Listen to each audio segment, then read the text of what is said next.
आज हम सब क्या बनाएंगे? सूर्य नमस्कार। आज युवा दिवस भी है, आज योगा दिवस भी है और आज अंतर्राष्ट्रीय दिवस क्यों है? क्योंकि ये स्वामी विवेकानंद का जो सूर्य नमस्कार उनका जन्मदिन था। उनके जन्मदिन पर ये सूर्य नमस्कार का जो कार्यक्रम है ये पूरे देश में ही मनाया जाता है, पूरे विश्व में। इसलिए अंतर्राष्ट्रीय दिवस भी इसे कहते हैं। तो आपको मालूम है आज क्या है? सूर्य नमस्कार है। और आज किसके जन्मदिन पर है? स्वामी विवेकानंद पर। उनका जो जन्म हुआ था 12 जनवरी को था, इसलिए हर साल 12 जनवरी उनके जन्मदिन पर क्या मनाया जाता है? सूर्य नमस्कार दिवस मनाया जाता है। ठीक है, सूर्य नमस्कार जो स्वामी विवेकानंद के जन्मदिन के पर्व पर मनाया जाता है। उनका जन्मदिन हुआ था आज एक दिन। ठीक है, तो उनका जन्म हुआ था उनका जो जन्म हुआ था वो 12 जनवरी 1863 में कोलकाता में हुआ था। कहाँ हुआ था? 12 जनवरी 1863 में कोलकाता में हुआ था। उनको जो बचपन का नाम था वो था नरेंद्र। क्या था? हाँ। उनके जो पिता का नाम था वो था विश्वनाथ दत्त। क्या था उनका पिता का नाम? विश्वनाथ दत्त। हाँ, और जो क्या थे, उस जो हाई कोर्ट नहीं कोलकाता, उस हाई कोर्ट के वकील थे। कौन थे? हाँ, उनके पिता वकील थे। और जो माता थी वो थी भुवनेश्वरी। उनकी माता का नाम था, स्वामी विवेकानंद की माता का नाम था भुवनेश्वरी, जो एक धार्मिक विचारों वाली थी। कौन थी? इनके अंदर धार्मिक धर्म के प्रति बहुत ही वो था भावना थी। वो बहुत ही धार्मिक विचारों वाली एक महिला थी। इनकी माता थी भुवनेश्वरी, है ना। और उसके बाद में जो गुरु का नाम था वो रामकृष्ण परमहंस था। क्या था? रामकृष्ण परमहंस। जो स्वामी विवेकानंद थे वो अपने गुरु के पास में कोलकाता में काली मंदिर के पास में पढ़ने जाते थे। कौन? स्वामी विवेकानंद। गुरु का नाम था क्या था? रामकृष्ण परमहंस। और क्या हुआ कि जब स्वामी विवेकानंद की जब सफलता पूरी हो गई तो स्वामी विवेकानंद ने क्या करा? अपने गुरु के नाम पर एक रामकृष्ण मिशन की स्थापना कर दी, जो 1 मई 1857 को की थी। कब की थी? 1 मई 1897 को रामकृष्ण ने, मतलब जो स्वामी विवेकानंद ने अपने गुरु जो रामकृष्ण परमहंस के नाम पर उस मिशन की स्थापना कर दी। उस मिशन का नाम था रामकृष्ण परमहंस। रामकृष्ण मिशन की स्थापना कर दी, है ना।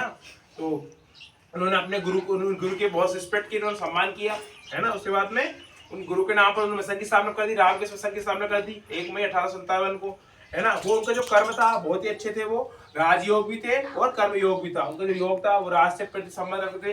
वो सबको एक समान अधिकार से देखते थे, सबसे अच्छा व्यवहार करते थे। लोगों के लिए शिक्षा ज्ञान बहुत चीज देते थे। लोगों को कैसे आगे बढ़ना है, अपने लक्ष्य को कैसे पाना है, उसके बारे में उन्होंने कई सारी चीजें दी है हमको कि हमें अपनी लक्ष्य को कैसे हासिल करना है, हमें अपनी मंजिल कैसे हासिल करना है, हमें आगे कैसे बढ़ना है। उन्होंने कई सारी हमको प्रेरणा दी है, देश की प्रति भी दी है, विद्यार्थियों के प्रति दी है, और व्यक्तियों के प्रति जो इंसान आम इंसान उनके प्रति सभी लोगों के लिए उन्होंने बहुत चीजें हमारे देश को आगे बढ़ाने के लिए उन्होंने बहुत कुछ किया हमारे देश को। वो कई सारे प्रेरणा हमको दी है, कई सारे नारे भी दिए हैं, है ना। तो वो क्या है, एक बहुत अच्छे कर्मयोग थे, उनका कर्म अच्छा था। आज उनका कर्म अच्छा है इसलिए उनको देश में आजकल सब पूछते हैं।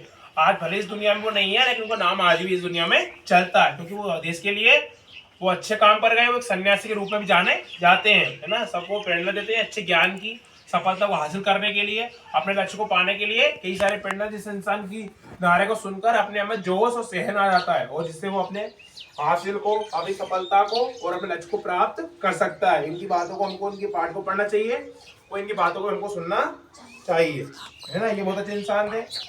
भक्ति योग, इनका भक्ति में बहुत ध्यान था, है ना। हमेशा ये पीताम्बर वस्त्र पहनते थे।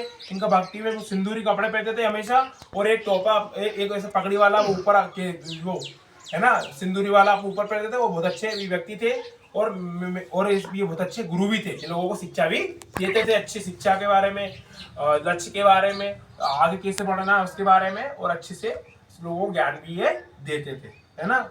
उसके बाद में इन्होंने क्या हुआ कि एक बार शिकागो में सम्मेलन हुआ। वो हुआ था 11 सितंबर 1893 में। हुआ था 11 सितंबर 1893 में सम्मेलन हुआ। तो उन्होंने उसमें बहुत सारे भाषण दिए शिकागो में। क्या दिया था? बहुत सारे भाषण दिए थे, है ना।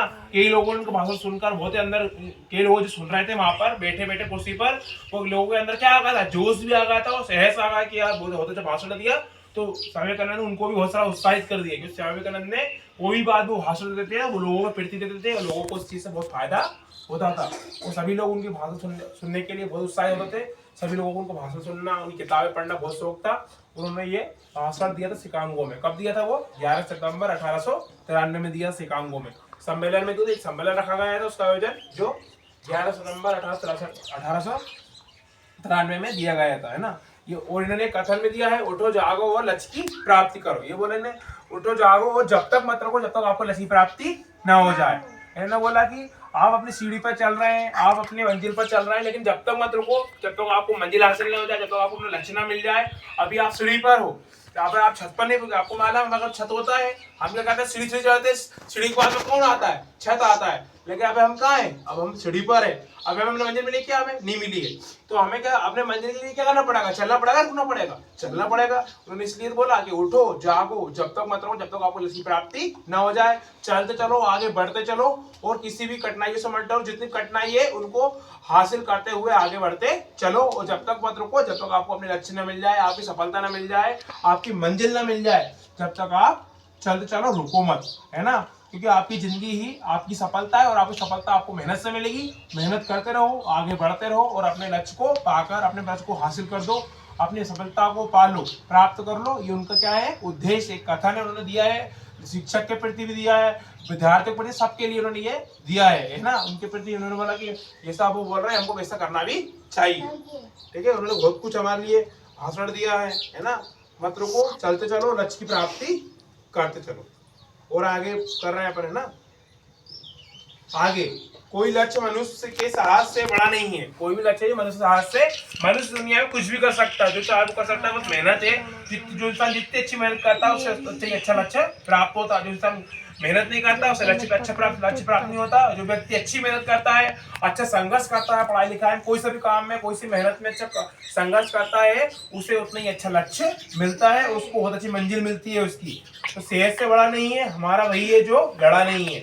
हमें हमेशा हर कठिनाई से लड़ना चाहिए, उस कठिनाई को सामना भी करना चाहिए। इसलिए उन्होंने बोला है कि कोई लक्ष्य मनुष्य के साहस से बड़ा नहीं है ना, हारा वही जो लड़ा नहीं।